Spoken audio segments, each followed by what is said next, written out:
Oiê, tudo bem? Eu sou a Eloá e eu queria introduzir esse vídeo lendo um pequeno texto que eu escrevi e eu deixei num post lá no meu Instagram, se você quiser acompanhar, é Eloá S. Oliver _. Eu deixei lá no Instagram, mas eu queria iniciar esse tema lendo esse texto para você. Esse texto é uma referência de João 4, sobre a história da mulher samaritana encontrando Jesus no poço, e é uma reflexão do ponto de vista daquela mulher. Então eu vou ler para você e aí a gente já vai falando sobre o que eu pensei para esse vídeo. O texto diz assim: Ao me deparar com o poço, um desejo se instaura, uma necessidade surge. Tenho sede. A ida até o poço é um escape, e em minhas mãos tenho a vasilha. Este é todo o instrumento que preciso para que a minha vontade seja feita. Era meio-dia, e eu esperava que o silêncio fosse novamente minha companhia. De repente, vi a mim mesma, como quem olha seu reflexo no lago. Eu vi meu pecado, vi meu passado, me vi sozinha.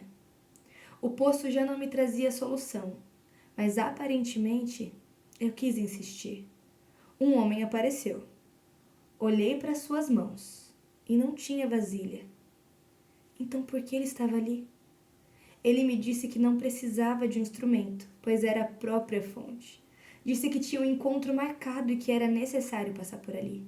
Eu podia ver, mas permiti que a cegueira me roubasse a esperança de recomeçar.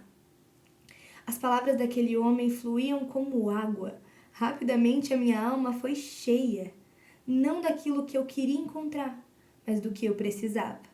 Quando eu vi, a minha vasilha estava no chão, mas foi eu quem a jogou. A fonte me ensinou que não vale de nada ser um instrumento que sacia somente a mim e não poder transbordar o que eu me tornei depois do encontro que tive. João 4:1-30.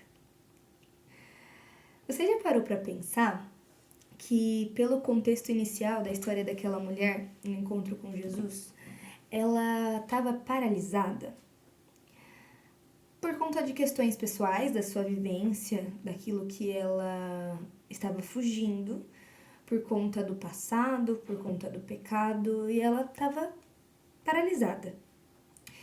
E você percebeu que nessa história, eu não li a história para você, eu li o texto que eu criei, mas se você ler a história, você vai ver o quanto ela vai criando barreiras para ir afastando Jesus e meio, talvez, desacreditada de uma mudança. E ela vai criando barreiras.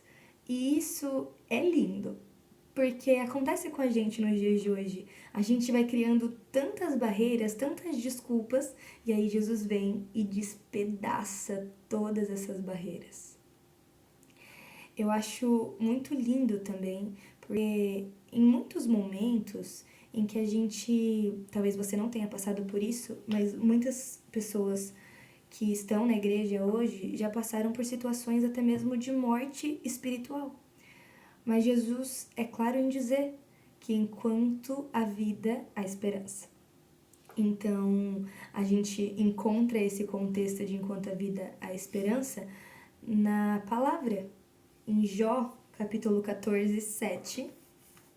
Aliás, e mesmo que não haja vida, ainda assim há esperança. Vou te dizer. Em Jó 14, o capítulo 7 e o 8. O 7, o 8 e o 9. Que diz: Até mesmo uma árvore tem mais esperança, pois se for cortada, voltará a brotar e dar novos ramos. Ainda que as raízes tenham envelhecido na terra e o tronco esteja podre, com o cheiro da água, voltará a brotar e dar ramos como uma planta nova. Quando a gente encontra a verdadeira fonte, porque a fonte que aquela mulher buscava ali para pegar água todos os dias, longe das pessoas, para que ninguém a visse, ninguém falasse com ela, naquele horário de sol, naquele horário de que ela estaria sozinha mesmo, aquela fonte, ela teria que voltar novamente, porque aquele que bebe da fonte de águas sente sede. É por isso que você está indo até a fonte, porque você está com sede. E aí você bebe, e daqui a pouco você continua com sede. Mas quando você encontra o verdadeiro instrumento, a verdadeira fonte,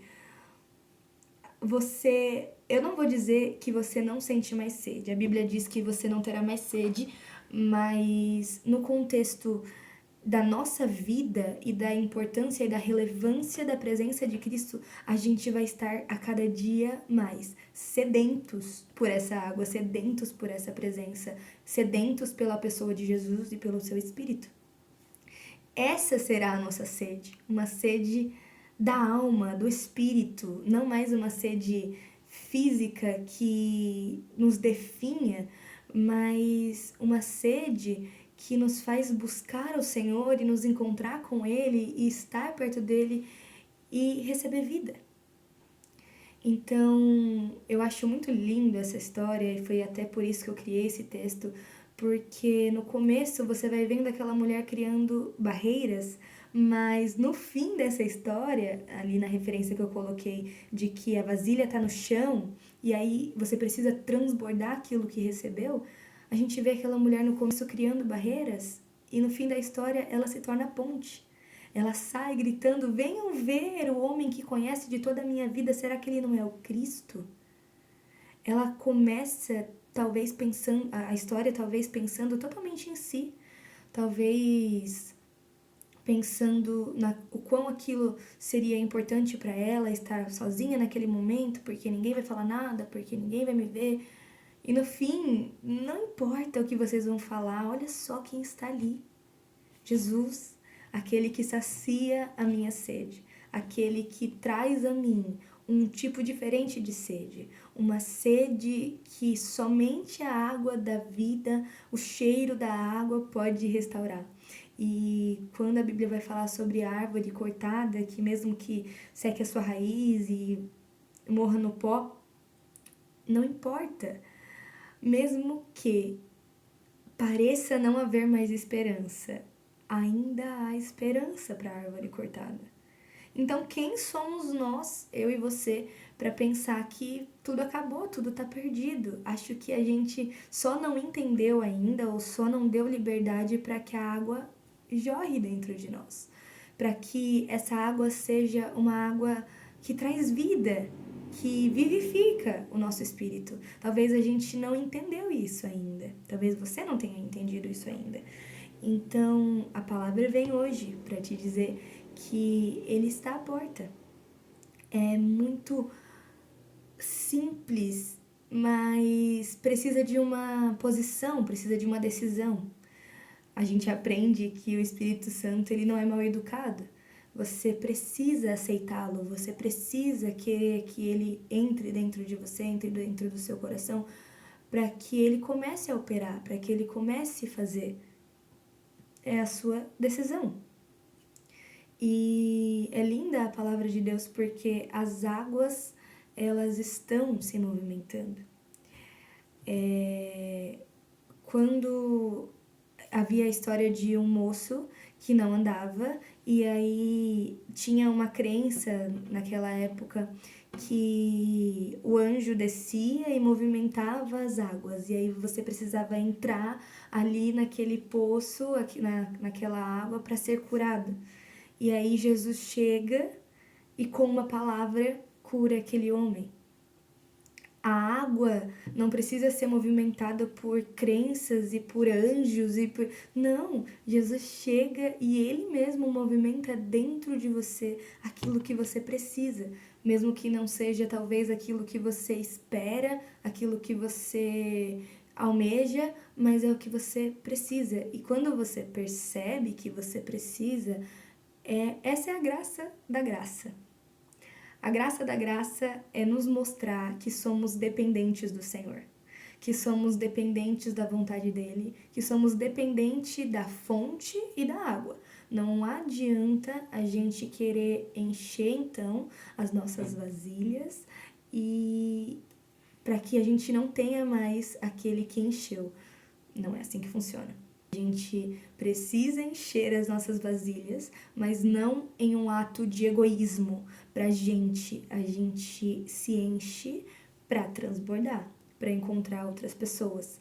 Então, é basicamente o que essa mulher fez. Aquela mulher começou a entender sobre Jesus, deu ouvido àquilo que ele estava dizendo, e a palavra que encontrou a alma daquela mulher foi totalmente clara e trouxe a ela aquilo que ela talvez não esperava, mas precisava.